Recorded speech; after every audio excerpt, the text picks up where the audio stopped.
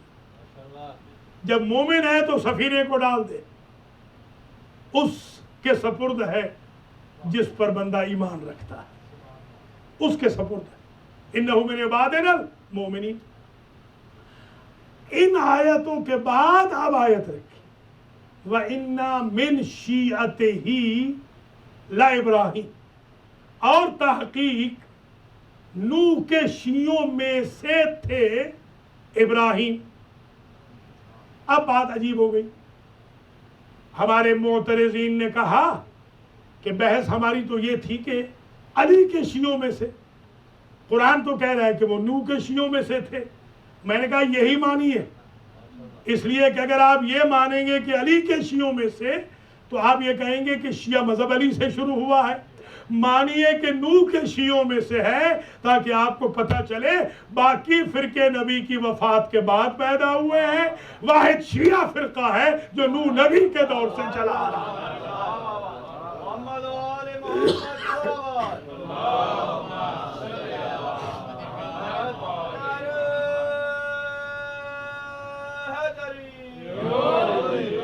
وَإِنَّ مِنْ شِيَّتِهِ لَإِبْرَاهِيمَ. یہ اِنَّا حرف تاکید ہے، حرف تاکید، نون ثقیلہ والا، اس سے تاکید ہوتی ہے. وَإِنَّ یعنی اور تحقیق، مِنْ شِيَّتِهِ لَإِبْرَاهِيمَ، یہ لام پھر تاکید ہے. دو تاکیدوں کے ساتھ یہ بتایا ہے، دو تاکیدوں کے ساتھ کہ ابراہیم نوح کے شیعوں میں سے تھے. اچھا ایک بات ہوتی ہے، آپ یہ کہہ دیں کہ یہ صاحب جو ہیں یہ زینبیہ کے ہیں، یہ زینبیہ کا جو آڈینس ہے یہ زینبیہ کے ہیں. ماشاءاللہ ہمارے سفیر شاہ مثلا یہ زینبیہ کے ہیں. یہ آپ کہیں بالکل یہ سیدھی سی بات ہے. یا آپ کہیں کہ یہ عباس جو ہے یہ زینبیہ کے ممبرز میں سے ہیں. اس کا مطلب یہ ہوتا ہے یہ زینبیہ کے ہیں، صرف یہ بتانا ہے کہ یہ زینبیہ کے ممبر ہیں. یہ زینبیہ کے ممبرز میں سے ہیں، اس کا مطلب یہ ہے کہ زینبیہ کی ممبرشپ صرف انہی میں نہیں محدود، اور بھی ہے. وَإِنَّ مِنْ شِيَّتِهِ لَإِبْرَاهِيمَ. ابراہیم نوح کے شیعوں میں سے ہے. یہ نہ سمجھنا کہ نوح کا ایک ہی شیعہ ہے، شیعوں میں سے ایک کا نام ابراہیم ہے.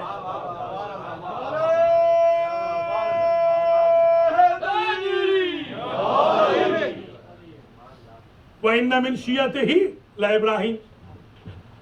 تاکہ ابراہیم نوح کے شیعوں میں سے تھے. یہ میں سے بتاتا ہے کہ شیعت کو منحصر نہ کرنا ابراہیم کے اندر، اور بھی بہت شیعہ تھے نوح کے. اچھا عجیب بات یہ ہے کہ آدم کے شیعہ کیوں نہیں کہا؟ کہیں آپ نے پڑھا سنا ہے آج تک؟ نہیں. اس کی وجہ کیا ہے؟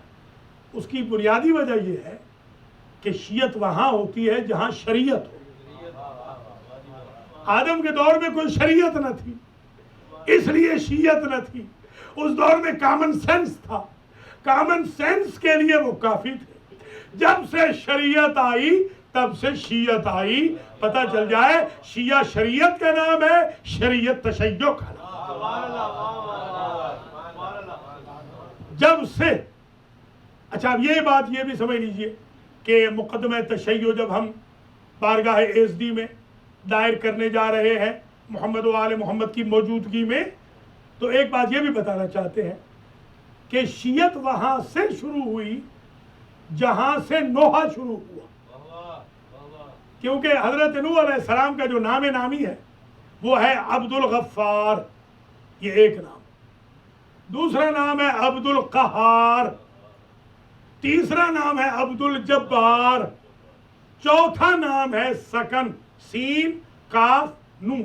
یہ 4 نام تاریخ نے لکھے ہیں، 5واں میں نے نہیں پڑھا، ہو سکتا ہے ہو، میری نظر میں اب تک جو میں نے پڑھے یہ 4 نام۔ کوئی بندہ حضرت نوح کو عبد الغفار سے نہیں پکارتا، آپ کہیے میں عبد الغفار کی صورت سے پڑھ رہا ہوں، لوگ آپ کے گلے پڑ جائیں گے کہ عبد الغفار کی کون سی صورت ہے؟ آپ کہیے میں عبد الجبار کی صورت سے پڑھ رہا ہوں، ہے نا؟ سب کہتے ہیں، کوئی نہیں کہتا سکن کی صورت میں لکھا ہے، کوئی نہیں کہتا عبد الجبار کی صورت میں لکھا ہے، سب کہتے ہیں نوح کی صورت میں ہے۔ نوح حالانکہ نام نہیں ہے، نوح ہے لقب۔ اب پڑھیے، شیعہ سنی سب نے لکھا ہے، المنجد اٹھا لیں، لسان العرب اٹھا لیں، راغب اصفہانی کی، جتنی ڈکشنری کی عربی کی کتب ہے آپ اٹھا لیں، یا اب تو خیر آسان ہے آپ کے لیے، آپ گھر جائیے آج رات کو آپ ٹائپ کیجئے گا نوح NOOH یا NUH، دونوں طریقے سے آ جائے گا۔ اب لکھیے گا، گوگل کیجئے گا what is the meaning of نوح، تو آپ کو باقاعدہ کمپیوٹر بتائے گا who was reciting lamentation، جو نوحہ پڑھتا تھا اسے نوح کہتے تھے۔ ایک بات ہو گئی طے کہ نوحہ پڑھنا کوئی بدعت نہیں ہے، ورنہ جہاں سے شریعت شروع ہوئی ہے وہ نوح نہ پڑھتا نوحے، اور وہ کس کے نوحے پڑھ رہے تھے؟ وہ تو قوم کے مظالم کے نوحے پڑھ رہے تھے۔ بھیا قوم کے مظالم کے نوحے نبی پڑھ سکتا ہے، حسین کی مظلومیت کا نوحہ امت نہیں پڑھ سکتی۔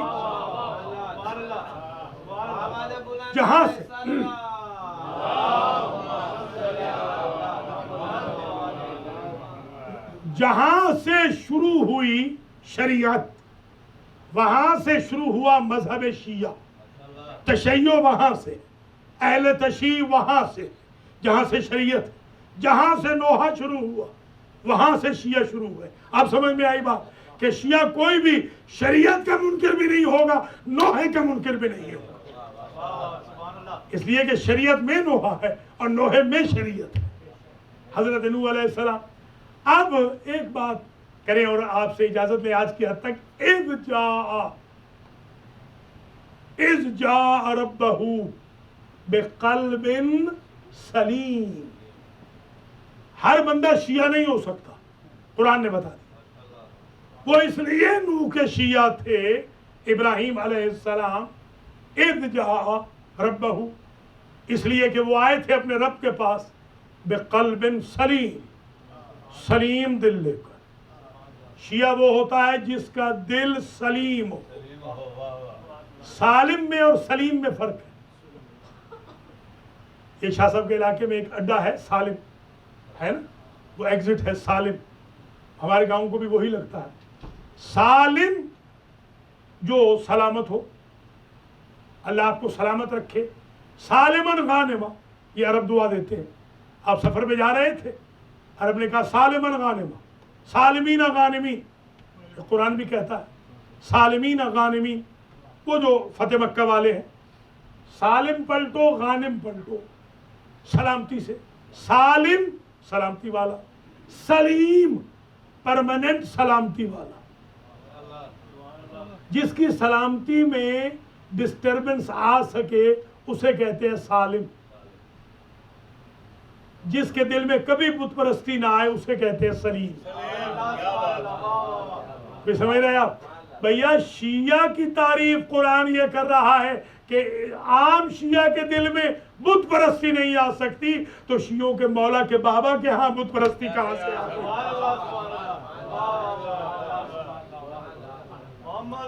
اس جا ربہ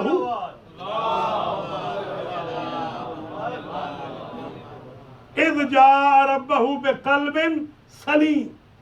قلب سلیم وہ ہوتا ہے بتوں سے خالی، جھوٹ سے خالی، فریب سے خالی، دغا سے خالی، غش یعنی ملاوٹ سے خالی، رشوت سے خالی، لیگ پولنگ سے خالی، غیبت سے خالی، تہمت سے خالی، حسد سے خالی، تکبر سے خالی، نخوت سے خالی، غرور سے خالی، گناہ سے خالی، اسے کہتے ہیں قلب سلیم۔ اب سمجھ میں آئی بات کہ شیعہ کی ڈیفینیشن بھی آ گئی قرآن سے۔ شیعہ اسے کہتے ہیں جس کا دل سلیم ہو، دل سالم نہیں، دل سلیم ہو۔ سالم ہوگا مسلمانوں کا، سلیم ہوگا مومنوں کا۔ کہ جہاں کبھی شک آ سکے خواہ چیونٹی کے برابر صحیح، چیونٹی کی چال کے برابر صحیح، اسے کہتے ہیں سالم القلب، اور جہاں کبھی آ نہ سکے شک اسے کہتے ہیں سلیم القلب۔ یہ قلب سلیم رکھتا ہے۔ بس آج کی تقریر یہاں پہ رک رہی ہے۔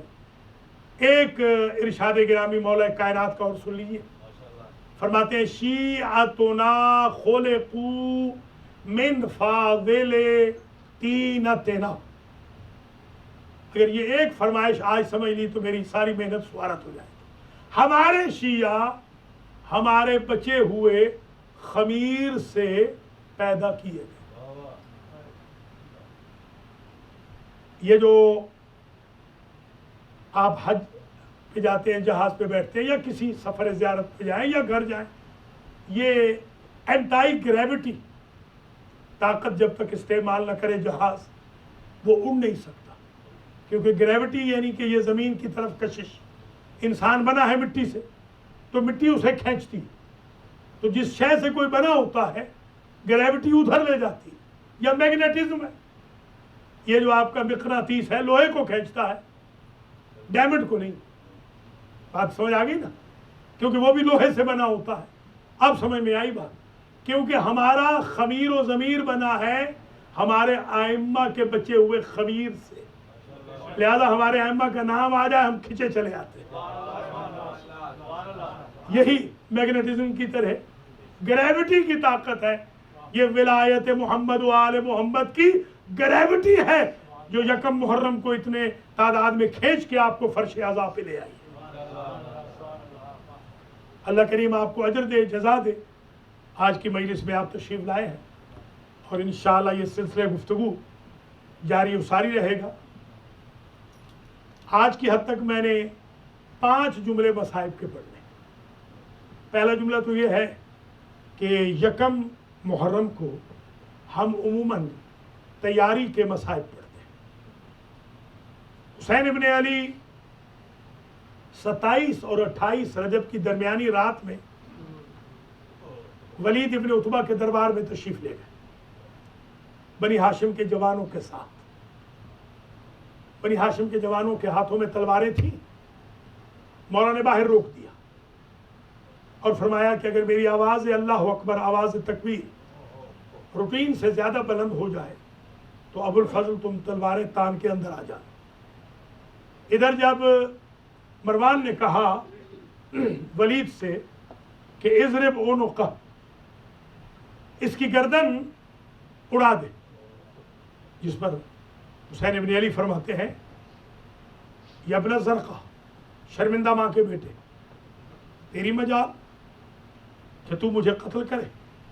ایک بات طے ہو گئی، قتل حسین میں شرمندہ ماؤں کے بیٹے ہی انوالو ہوتے ہیں، سرخرو ماؤں کے بیٹے انوالو۔ یہ جملہ بڑا عجیب تھا، اسی پر ابو الفضل آ گئے اندر۔ جیسے ہی آئے تو حسین ابن علی نے ابو الفضل کے سینے پہ ہاتھ رکھا، اور عربی میں جملے ہیں، اس کا ترجمہ بنتا ہے یا ابو الفضل قف۔ اس کا میں ترجمہ کرتا ہوں، ابو الفضل ابھی نہیں، کہا تو تھا ابھی نہیں، بن گیا کبھی نہیں۔ ماشاءاللہ، اللہ سوائے غم آل محمد کے آپ کو کسی غم میں نہ رلائے۔ سبحان اللہ۔ گھر تشریف لائے، گھر آئے تو دروازہ بھاری نظر آیا۔ من وراء الباب، دروازے پہ کون ہے؟ اندر سے آواز آئی، بھیا میں زینب ہوں۔ جب سے آپ گئے ہیں دربار میں، آپ کی بہنوں نے سر پہ قرآن رکھا ہوا ہے اور خدا سے کہہ رہی ہمارے الہ پنجے تیرے پاک کی ایک نشانی بچ گئی ہے۔ ہمارے بھائی کو سلامتی سے واپس لیا۔ ایک جملہ کہا، بھیا نانی اماں ام سلمہ نے آپ کو یاد کیا۔ حسین بن علی اپنی نانی کے حجرے میں تشریف لائے، سلام کیا، جواب سلام آیا، فصاحت صیحتن، چیخ مار کے حرم رسول ام سلمہ چیخ مار کے روئیں۔ یہ ہم سے پوچھتے ہیں نا یہ چیخیں کیوں مارتے ہیں؟ چیخیں مارنا سنت ازواج رسول ہے۔ ابھی تو حسین زندہ ہے اور بی بی کی چیخ نکل گئی، ماذا یبکی کہ یا جدتا، نانی اماں کس شے نے رلایا؟ بی بی کہتی ہے حسین مجھے تمہارا بچپنا یاد آ گیا، ایک روز تمہارے نانا پہ وحی آ رہی تھی اور تمہارے نانا نے مجھ سے کہا تھا ام سلمہ آج وحی بڑی طویل ہے، آج کسی کو میرے حجرے میں آنے نہ دینا، تمہارا بابا آیا تھا میں نے پلٹا دیا، تمہاری اماں آئی تھی میں نے واپس کر دیا، تمہارا بھائی حسن آیا تھا میں نے پلٹا دیا، حسین تم اتنے چھوٹے تھے کہ تم دیوار پکڑ کے آئے تھے، میں نے تمہارے کندھوں سے پکڑ کے تمہیں پلٹانا چاہا تھا، تمہارا نانا وہی چھوڑ کے نکل آیا تھا اور مجھ سے کہتا تھا اے ام سلمہ یہ حکم حسین کے لیے نہیں تھا، اجرکم علی اللہ۔ آپ نے اندازہ لگایا حسین کا کیا درجہ ہے، حسین کی کیا ناز برداری ہے۔ اور ایک مرتبہ یہ روایت میں نے زمانے طالب علم میں دیکھی تھی کہ ایک صحابی رسول ہے حضرت عروہ غفاری رضی اللہ تعالی عنہ، کان لا یسمع السطرات، یہ اتنے بوڑھے تھے بزرگ تھے کہ بادل جب گرجتے تھے بجلی جب کڑکتی تھی تو ان کو سنائی نہیں دیتا، مگر 27 اور 28 رجب کی درمیانی شب میں پچھلے حصے میں اپنے بستر پہ اٹھ کے بیٹھ گئے اور اپنی زوجہ سے کہتے ہیں میں جو ڈیکیڈ سے سن نہیں سکتا ہوں، آج رات میرے کانوں میں کچھ بیویوں کے رونے کی آواز آ رہی ہے۔ ایک مرتبہ اہلیہ نے کہا عروہ ذرا آہستہ بول، یہ علی و بطول کی بہو بیٹیاں ہیں، حسین کل وطن چھوڑنے والے ہیں، یہ آہو بکا فاطمہ کی بہو بیٹیوں کی ہے، اجرکم علی اللہ۔ بس 2 جملوں کی اور زحمت ہے، التماس سے دعا، کل پھر مصائب پڑھیں گے۔ یہ غرۃ و محرم ہے، یہ حسین وطن چھوڑ رہے ہیں۔ راوی نے جب جملہ لکھا لما ذهب الحسین الى قبر جدہ، جب حسین ابن علی اپنے نانا کی قبر پہ گئے، ذهب كالجبل الراسخ، ایسے گئے جیسے مضبوط پہاڑ جاتا ہے، جیسے کوہ باوقار جاتا ہے۔ وَلَمَّا ذَهَبَ إِلَىٰ قَبْرِ أُمِّهِ ذَهَبَ كَالطِّفْلِ الصَّغِيرِ، اور جب اپنی اماں کی قبر پہ گئے تو ایسے گئے جیسے چھوٹا بچہ، کبھی گر جاتے تھے کبھی سنبھل جاتے تھے۔ اپنا رخسارہ اپنی اماں کی قبر پہ رکھ کے کہا اماں حسین آیا ہے، السلام علیک یا اماں، اماں میرا سلام ہو۔ قبر ہل گئی، قبر سے جواب آیا علیک السلام یا غریب الام، علیک السلام یا قتیل الام، علیک السلام یا شہید الام۔ ماں کے پردیسی بیٹے میرا بھی سلام، ماں کے غریب بیٹے میرا بھی سلام، ماں کے شہید بیٹے میرا سلام، اجرکم علی اللہ۔ آخری جملہ التماس سے دعا۔ 28 رجب کو حسین بن علی عصر کے وقت مدینہ سے نکلے۔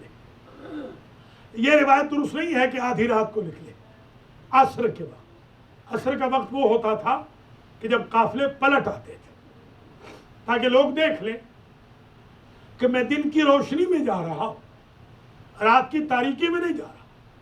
حسین بن علی جب نکلنے لگے تو راوی نے ایک عجب جملہ لکھا، گھر کا راوی ہے، کہ جب بھی کوئی بیوی آتی تو اس بیوی کا کوئی نہ کوئی رشتہ دار بنی ہاشم کا اسے محمل میں سوار کرتا۔ کنیزوں کے جھرمٹ میں ایک بیوی ایسی نکلی کہ غازی سے پہرا چھوٹ گیا، حسین سے کرسی چھوٹ گئی، اکبر و قاسم سے معاملت ابو الفضل چھوٹ گئی۔ حسین ابن علی کرسی چھوڑ کے قریب آئے، ابو الفضل قریب آئے، زانو ادب تہ کیا، پشت پہ ایک جانب اکبر نے ہاتھ رکھا، دوسری جانب قاسم نے ہاتھ رکھا اور حسین ابن علی نے بسم اللہ کہہ کے سوار کیا۔ راوی سے پوچھا گیا یہ کون بیوی تھی؟ کہا یہ زینب کبریٰ تھی۔ آج تو یہ منظر تھا، بھائی بھتیجے سوار کر آ رہے تھے اور 11 محرم کو ابو الفضل کی لاش کی طرف دیکھ کے یہ کہتی تھی یا ابو الفضل انت الذی ارکبتنا حین اردنا الخروج من المدینہ۔ عباس اٹھو، آج بہن غریب ہو گئی۔ وَسَيَعْلَمُ الَّذِينَ ظَلَمُوا أَيَّ مُنْقَلَبٍ يَنْقَلِبُونَ